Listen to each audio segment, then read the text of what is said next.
7 rebounds and 5 assists, 6 made threes, and the Blazers sends the Warriors to another loss, their first home loss of the season, and their 3rd consecutive loss here as they lost the last 2 on their 6-game road trip.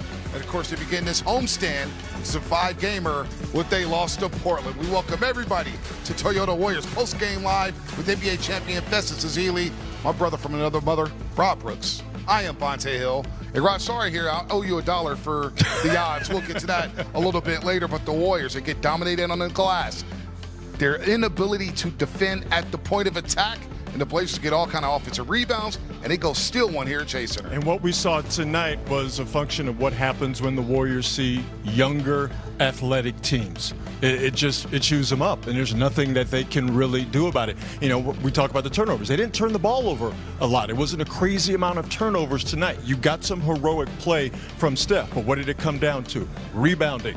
Offensive rebounding specifically, and second chance points. And how many times did we see the Warriors seemingly powerless to do anything about the youth and the athleticism that the Trailblazers threw out there? I got to give a lot of credit to Steph Curry today. All right, 38 points. First game at home after a road trip. These are tough games for any team. You let your guard down. And I said in the pregame, your job is to keep your focus. And the way you do that is taking care of the ball and rebounding the basketball. And that's exactly where the Warriors lost this game. I thought the Portland Trailblazers did exactly what they were supposed to do by attacking the Warriors, attacking in transition, attacking even after made shots, making sure you don't let them get set up on the defensive end. And I thought that youth, that athleticism really overwhelmed the Warriors. They were kept waiting for Steph Curry the whole time offensively. I thought Steph did a great job getting into the flow of the game. 18 points in the second quarter, coming in the game, waiting towards the end. He had 38 points this game. Brandon Pajemski in the flow of the offense, getting his shots, but still was not enough because you got to get stops and you got to get rebounds to be able to win this game. And we saw this game, the momentum started to shift towards Portland at the end of the third quarter. They go into the 4th down 3, then a 13-2 Portland run in the 4th quarter gave them control of this basketball. And think about the aggressiveness they had towards the glass and on the rim. They were in the bonus run with 8 minutes left in this basketball game. And crazily enough, it didn't seem like they really took advantage of them being in the bonus. How about Robert Williams throwing up that 3 from the corner late in the game? Like, man, what are you doing? But that's a product of the Blazers being a youthful team. But they knew from the beginning, and it started with Denny Avdia, as it did in the first game that these two teams played. The Trailblazers knew that they had a decided advantage when it came to their athleticism and their ability to handle things in the paint and around the rim, and they just hammered the Warriors over and over and over again tonight. What I love is the big man.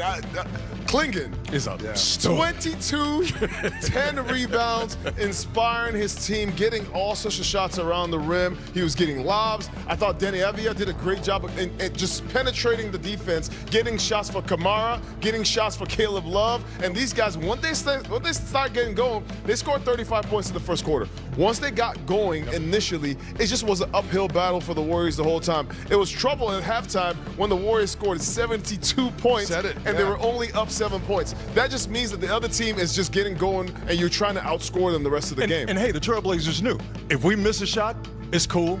We're probably going to get it back and we're going to get a second chance at it. 21-8 advantage on the offensive glass for Portland. Warriors, they shot 11-21 from the three-point line in the first half, 6-22 in the second as we pick up the crunch time tape. And the Warriors are pressing down the stretch here, down 6, 3 minutes and change left. Jimmy Butler saying, we got to do something here. Nice little two-hand for safety. The easiest bucket you got down the stretch for the Warriors. Now Stephen Curry doing this dance there against Kamara. Kamara's a hell of a defender, an all-NBA defender. Stephen Curry with the 3 right there, but the Warriors are still down 1. Then the Warriors pushing off a made basket. GP2 with the layup. Warriors down 1, minute 30 left. But you see Denny Avdia making all the right plays. Caleb Love, one of his 6 made threes. Again, he had 26 points, 7 rebounds, and 5 assists off the bench. And then the dagger. Night for the Dubs in the NBA Cup.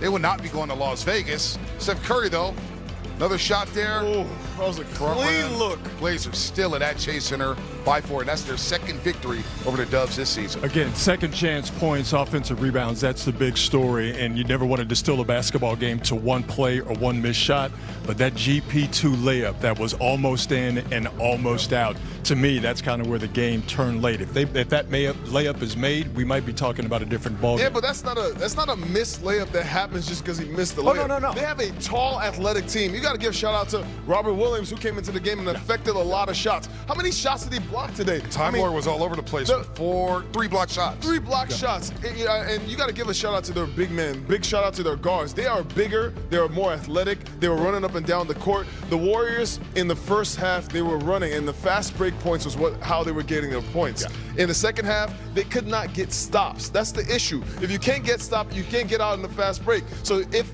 the Portland Trailblazers are getting offensive rebounds, they're putting the ball back in, they're getting second, third chance points. The Warriors just were having a hard time getting into momentum and flow. Rod, you mentioned that they're the bigger, longer, more athletic team. Aren't this version of the Golden State Warriors going to face that every single night? Utah, Keontae George, Larry Markkinen. The Rockets are coming to town next Wednesday. Even the Pelicans have speed, and then you host Oklahoma City. Isn't this going to be a problem for the Warriors every single night where we're going to say, hey, they're playing a bigger, more athletic, quicker basketball team? When you are a smaller team, the whole point of going to small ball is because you're going to a faster lineup, one that you can shoot threes on, you can spread the floor, you have a bunch of ball handlers. This is why taking care of the ball is important. This is why getting stops and pushing and running in the fast break is important. When you lose that advantage, the way you lose that is by giving offensive rebounds to the other team. It's by turning the ball over and letting them run on your side. It's by letting them drive on you. These are the things that you lose advantage of. I thought the Portland Trailblazers were the ones, they just took advantage of that the whole night. If you have a decided disadvantage when it comes to athleticism, you better make it up in skill. And at times, the Warriors, if it's not for Steph's heroics, they struggle when it comes to them being able to be on that razor's edge and be skillful for the entire 48 minutes of a basketball game. So the Warriors dropped to 9-9 on the season, right at 500, and largely due to Deni Avdija. If you don't know about this player, he really has upped this game up in Portland. Remember, he was in Washington. He was lost. They were losing. He gets traded to Portland, and he's become a borderline all-star, Fezzi. He is putting up magical numbers. 14 assists tonight for Deni Avdija, 26 points, 6 rebounds. He's every single night he's giving you 25, 6, and 7.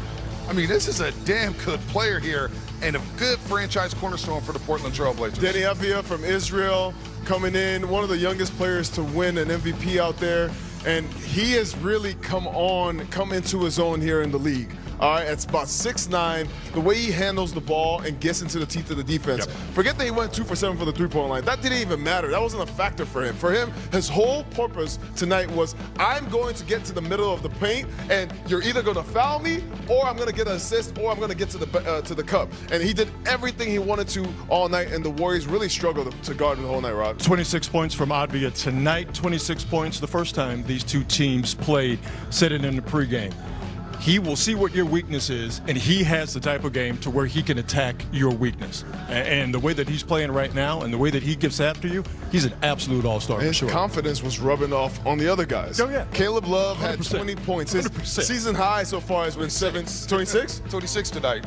26 points. Oh, his season high was 17 against the Phoenix Suns. I mean, you could go all down the line. Klingon had 22 points and a lot of lobs to him and the Time Lord. So it's contagious when you have a guy doing that, but I think the Warriors defensively, they have to find a way to be able to shut off the water. Yep. When the faucet is running like this, when a guy like Deni Avdija is coming downhill into your paint, you got to have somebody that you can put on them, and this is why you miss a guy like Jonathan Kuminga, right? The only guy who's athletic enough, young enough, fast enough to keep up with guys like this. You need to have a guy at the point of attack defense to stop guys like that. Rod, Caleb Love came into this game shooting 20% from 3.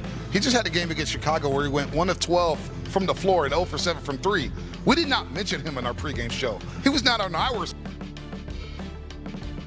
Got a report. Hopefully he was on the Warriors got a report, but it did not matter. He came in and lit it up due to Deni Avdija penetrating and kicking. How many times do we see a young athletic guard go at the Warriors and then start to get that feeling? And that's what happened tonight. And again, he knew that if he missed, they were probably going to get a second chance at it, and he was going to get another shot at it. The basket's a little bit wider when you know that there's offensive rebounds. Those things are going to get you the ball back, which he did get second and third chance points, a few possessions there. Most disappointing loss of the season?